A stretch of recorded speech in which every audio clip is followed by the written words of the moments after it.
नमस्कार, मी अरमान पठाण. आपण बघत आहात शार्प न्यूज. आपलं शहर, आपलं गाव, आपली बातमी आपल्यापर्यंत पोहोचवण्यासाठी शार्प न्यूजची टीम नेहमीच कार्य करत असते. मालेगावात रस्त्यावरील अतिक्रमणाविरोधात नागरिकांचे ठिय्या आंदोलन. मालेगाव जुलै 28 मालेगाव सटाणा रोडवरील गाडिया भवनाकडे जाणाऱ्या 9 मीटरच्या रस्त्यावर झालेल्या बेकायदेशीर अतिक्रमणाविरोधात वृंदावनगर, ओसियानगर आणि गाडिया भवन परिसरातील रहिवाशांनी आज सटाणा नाका 60 फुटी कॉर्नर येथे नगरसेवकांसह ठिय्या आंदोलन केले. गेल्या 30 वर्षांपासून महानगरपालिकेला वारंवार निवेदने देऊनही कारवाई होत नसल्याने नागरिकांनी संताप व्यक्त केला. या अतिक्रमणामुळे 9 मीटरचा रस्ता अरुंद झाला असून एखाद्या आपत्कालीन परिस्थितीत रुग्णवाहिका किंवा अग्निशमन दलाच्या गाड्यांना जाण्यासाठी जागा नाही, अशी गंभीर समस्या नागरिकांनी मांडली. याशिवाय शिवरोडचे काँक्रिटीकरण सुरू असल्याने या रस्त्यावर वाहतूक मोठ्या प्रमाणात वाढली आहे. रस्त्यावर मोठमोठे खड्डे पडले असून त्यात पावसाचे पाणी साचल्याने वाहन चालकांना मोठा त्रास होत आहे. यामुळे छोटे मोठे अपघातही नित्याचे झाले आहेत. या सर्व समस्यांवर महानगरपालिकेने तातडीने कार्यवाही करावी आणि रस्त्यावरील अतिक्रमण हटवून नागरिकांना सुलभ मार्ग उपलब्ध करून द्यावा, अशी मागणी आंदोलकांनी केली. आंदोलनानंतर याबाबतचे निवेदनही महानगरपालिकेला सादर करण्यात आले. व यावेळी मदन बाप्पू गायकवाड, धीरज प्रकाश चोरिया, प्रकाशजी चोरिया, सचिन कांकरिया, मनोज दोशी, विशाल शर्मा, प्रदीप कासार, समन लोढा, संपतजी अग्रवाल, केदारजी तापडिया, गौरवजी तापडिया, सायली तापडिया, महेशजी बंग, गोविंदजी बंग व इत्यादी मोठ्या संख्येने उपस्थित होते. माझं नाव गिरीश बंग आणि हा रस्ता मूळ रस्ता आहे. 5-6 रस्त्यांना जोडणारा हा रस्ता आहे. माझी जाऊ इथं पडल्यानंतर तिला इतका त्रास झाला की तिच्या पायाला कायमचा त्रास सुरू झाला. पोरं शाळेत येतात जातात. अडचण इतकी आहे, आजूबाजूने सगळीकडून अतिक्रमण झाल्यामुळे आमचा रस्ता एकदम शॉर्ट झाला आहे आणि अंधार असतो, पाणी सगळ्या दुनियेचं साचलेलं असतं आणि त्या जागेवरती म्हणजे रात्रीच्या वेळेस कुणी बाई माणूस एकटी जाऊ शकत नाही. चोऱ्या लबाड्या इतके येतात, मारून गाडीवाले येऊन मागून गळ्यातले मंगळसूत्र सुद्धा तोडून नेतात. कुणी ओरडलं तर कुणाला आवाज सुद्धा पोहोचत नाही. फार कठीण झालंय. आम्हाला 30 वर्ष होत आले, पण इथलची कटकट काही कमी होत नाही.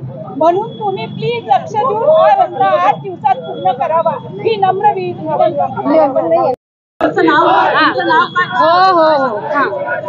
नाव आरती शर्मा आहे. मी इथली रहिवासी आहे.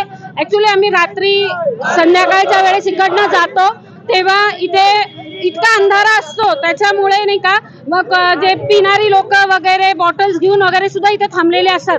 आमच्या जीवाला इतका धोका आहे. कोणी आमच्या मागं लागलं, आमच्याबरोबर काही चुकीचं झालं तर त्याला महानगरपालिका, नगरपालिका सगळे जबाबदार राहतील. हा जवळजवळ 5-6 वर्षापासून तर त्रास चालूच आहे. त्याच्या अगोदर काय मी तर आत्ता राहायला आले म्हणून मला आत्ताच माहिती आहे, पण त्याच्या अगोदरपासून त्रास आहे हा. आणि रस्त्यांना फार मोठे मोठे खड्डे आहेत इथे. महाराज येतात, त्यांना रस्ता राहत नाही. आम्हाला मंदिरात जावं लागतं, त्याला बी रस्ता राहत नाही. आणि आमच्याकडे बी अपुरं काम केलं. नळाचं काम ते फिटिंग केलं नाही, गटारीचं काम बी अपुरं ठेवलं. अर्ध केलं नाही आमच्याकडे बी.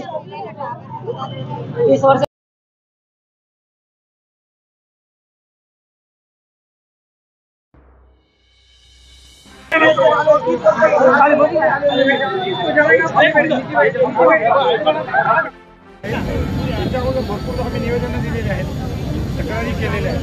त्या दोघं पण दाब केलेला आहे. समोरचे दोघं सगळ्यात महत्त्वाचं आहे की आम्हाला रस्ता शिव रस्ता पूर्णपणे बंद आहे. आपला परिसर आहे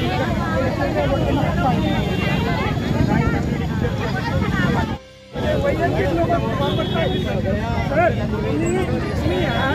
या सगळ्यात महत्त्वाच्या गोष्टी आहे की 25 वर्ष आले, 25 वर्ष ते काहीच नव्हतं. हे लोक नवीन आलेले आहेत. 25 वर्षापूर्वी इथे राहतोय. 25 वर्षापासून मी बघतोय काही झालेलं नाही सर. हा रोड पण नाही आहे.